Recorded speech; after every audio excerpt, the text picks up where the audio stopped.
วัสดีครับผมအားလုံးပဲမင်္ဂလာပါခင်ဗျာဒီနေ့တော့ကျွန်တော်တို့နောက်ထပ်အိမ်တစ်လုံးထပ်ပြင်ရမှာဖြစ်ပါတယ်ကျွန်တော်တို့ဘိုးစားခေါ် A5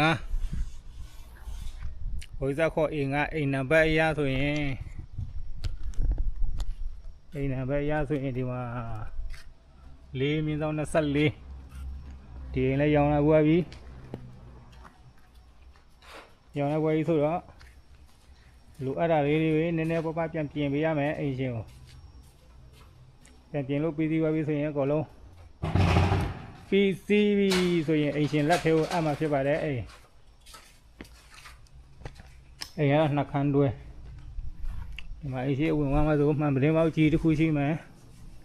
အိမ်ရှင်မှာဆိုရင်စိမ့်စိမ့်စွစွနဲ့မြက်ခင်းပြင်တစ်ခုရှိမယ်ကြဲဝန်းဝန်းလေးပဲဒီမှာဒီမှာလည်းရှိတယ်မြက်ခင်းပြင်ရှိပါလဲလို့ဒီကောင်အိမ်ရဲ့ညာဘက်ချမ်းအိမ်ရဲ့ဘယ်ဘက်ချမ်းမှာလည်းရှိတယ်မြက်ခင်းပြင်ဒီမှာလည်းမြက်ခင်းပြင်နဲ့ပဲအိမ်နောက်မှာလည်းရှိတယ်ဒါတော့ကားကူတော့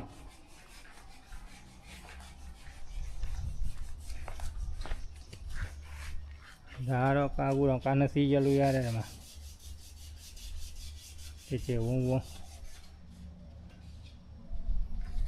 အိမ်ထဲမှာလိုက်ပြပေးမယ်ဒီအိမ်အသေးဖြစ်တဲ့အတွက်ကြောင့်မို့လို့အိမ်ခန်းနှစ်ခန်းအိမ်သာနှလုံးဒီကတော့အိမ်ခန်းဒါတော့အိမ်ခန်းနဲ့ဝင်သွားမယ်ဆိုရင်ဒီမှာနံပါတ်1အိမ်ခန်းတစ်ခန်းကိုရောက်မယ်ဒီမှာဒီကတော့နံပါတ်1အိမ်ခန်းအိမ်ခန်းရနေလည်းဒီမှာပြင်ကိုကြည့်ရချင်းရင်မြင်ရတဲ့ view လို့မှာရှင်းရှင်းလင်းလင်းပေါက်ပေါက်ပုံမြင်ရပါခင်ဗျာဒါတော့ရေပေါက်ပြီးတော့နှစ်ခုဒီမှာအိမ်သာဒီမှာဒီကိုယ်ပိုင်အိမ်သာဟောတာအိမ်သာထဲမှာဒီမှာဒီလိုချင်းနေအိမ်သာထဲမှာလည်းကြည်ပြားကတ်ထားပြီးတယ်မှန်ရဲ့နေရာပြခွာရတဲ့အကုန်ဆုံးပြီးစီ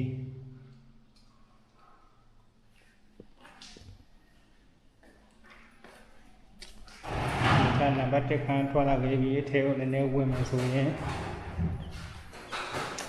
ဒီမှာဒီဘုကြောင့်ခန်းဗရင်ပေါက်2ပေါက်ဒီရှိမှာ1ပေါက်2ပေါက်3ပေါက်4ပေါက်ဒီမှာအိမ်နောက်ဘေးတကားအိမ်နောက်တကားဒီတကားကျတန်တကားဒီနောက်ဘေးတကားတန်တကားမူပါလို့ရှိရင်ဘာမှဖြစ်ရအောင်ဒါတော့နံပါတ်2အိမ်ခန်းရှိခန်းကလည်းငယ်တယ်ဒီခန်းမှာဗရင်ပေါက်ကြီးတစ်ပေါက်မပါတယ်ဒီမှာကြည့်ဝန်းဝန်းနဲ့ဒီမှာကြည့်ရမှာတန်းစီပြီးအိမ်မှာမနေဘူးအိမ်ရလို့6ရောက်9ရောက်ကြည့်ဝန်းအိမ်လို့ရတယ်ကြည့်ရမှာအိမ်မှာနေဒါမှမဟုတ်ကတင်နဲ့အိမ်မှာဆိုရင်2ရောက်3ရောက်အိမ်လို့ရတယ်ပြီးဒီဘက်ကျဝုတ်ပီတိုတွေအလှမှန်တင်ခုံတွေပိုင်းနဲ့ဆိုရင်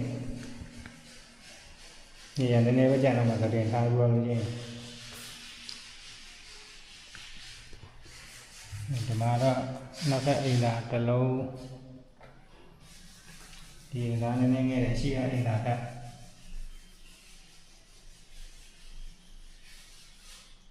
ီမှာလည်းမှန်ပါတယ်မှန်တယ်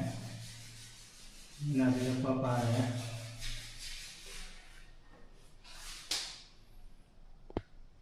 ပေါ်မှာမီးတလုံး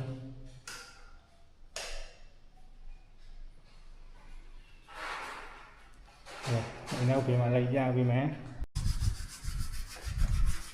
ဒါအိမ်နောက်ဒီအိမ်နဲ့ခြံစည်းရိုးဆို2 မက်အကျယ်ရှိတယ် ဒီဘက်ထိတ်နဲ့ဟိုဘက်ထိတ်ဆိုရင်12မိနစ်ရှိတယ်ဒီမှာပြည်သမီးတမင်50လောက်လောင်လာပြီးတယ်ကျန်တော့50လောက်ကမြက်လေးစိုက်လာပြီးတယ်ဒီမှာစိတ်စိတ်ဆူဆူက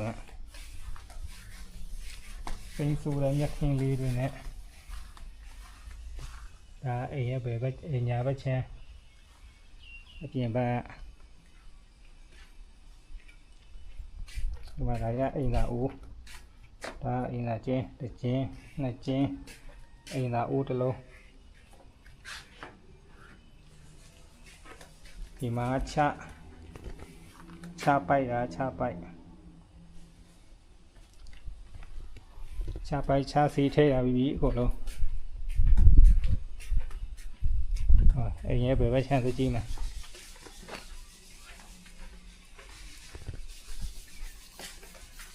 အိမ်ရဲ့ဘယ်ဘက်ချမ်းကဒီမှာ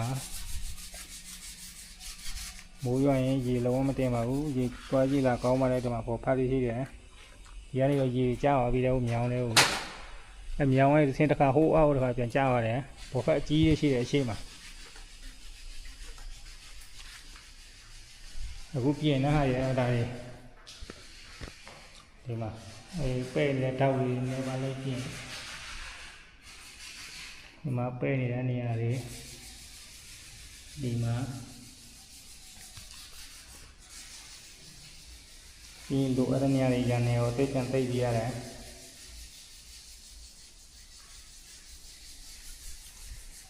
ဒီတော့ဒီမှာဆီလီကွန်ပြည့်ပါတယ်ဒီမှာညောင်းကြားနေတဲ့နေရာလေးဆီလီကွန်ပြည့်ပြီဒီကပြည့်ပြီ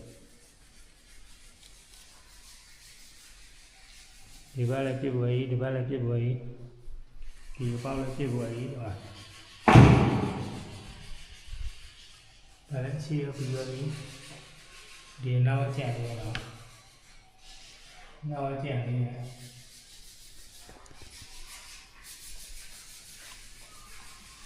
ဒီဘက်ခါကနှစ်ပေါက်ကျန်နေတာမတည့်ရသေးဘူးဒီမှာဒီကိုပြပြရမယ်အကြာနေနေရတယ်ဒီဘက်ရောဒီဘက်တော့ဟာရဒီချာရောဒီကိုပြပြရပြီးဒီမှာလည်းထူပါဒီနောက်ပေါက်တော့ဒီဟာဒီကိုပြပြရမယ်ပြီးဆေးတုပ်ပြရမယ်ဒီရော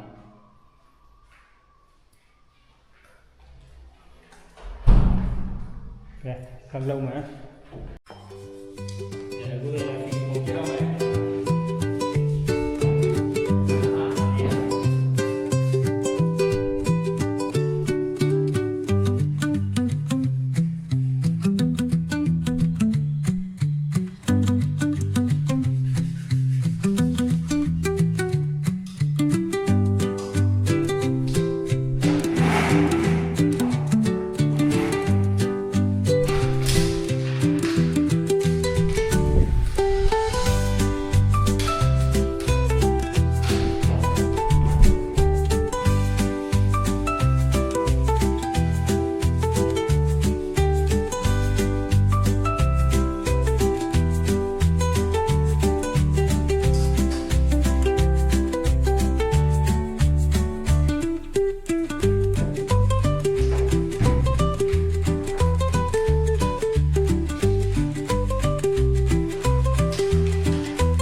ဒါကတော့ဒီမှာ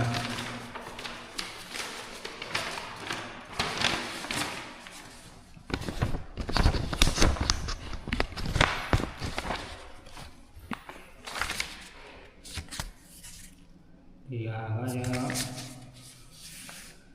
ဒီမှာဒီဟာကျတော့ဒီမှာဒီတောင်းအားကျတော့ဒီဟာပြင်ပေးရမှာဖြစ်ပါတယ်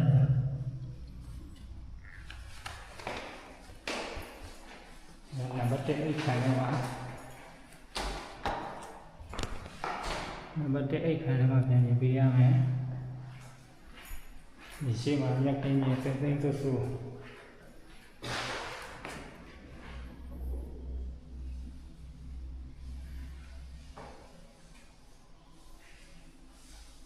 ဒီနေရာမှာပြင်ပေးရအောင်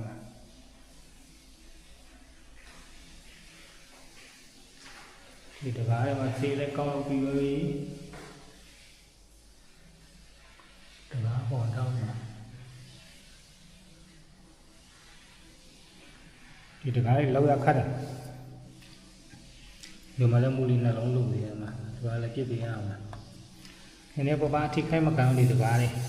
နည်းနည်းထိရတဲ့ပိတ်ရောရင်ဆေးပွားမှာပါလို့များတော့ကန်တော့တစ်တကားဆိုလောက်ရလို့ဒီတကားလောက်ခတ်တယ်ဒီချာလောက်ရတကားနဲ့ပြီးဒီကတခုပိတ်ရောလို့ရင်ချောင်းလဲဝယ်ဦးမရှိဘူးဒီမှာတစုံမဝယ်မရတာအဲဒါမပဲမကျိုးအောင်တေချာလောက်ရတာချေရတယ်ဘာလို့မထင်ရအောင်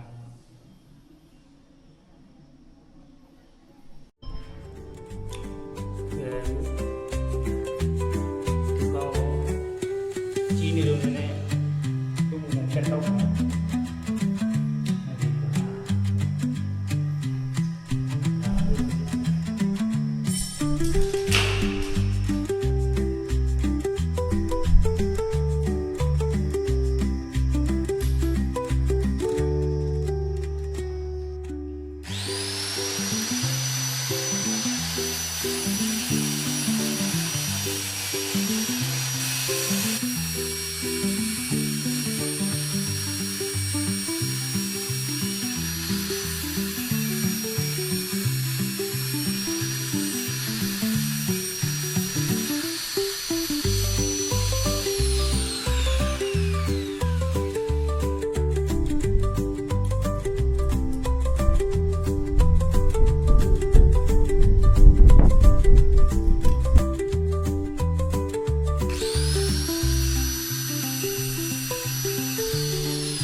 ပြုလုပ်ပြီးရပြီတစ်ခု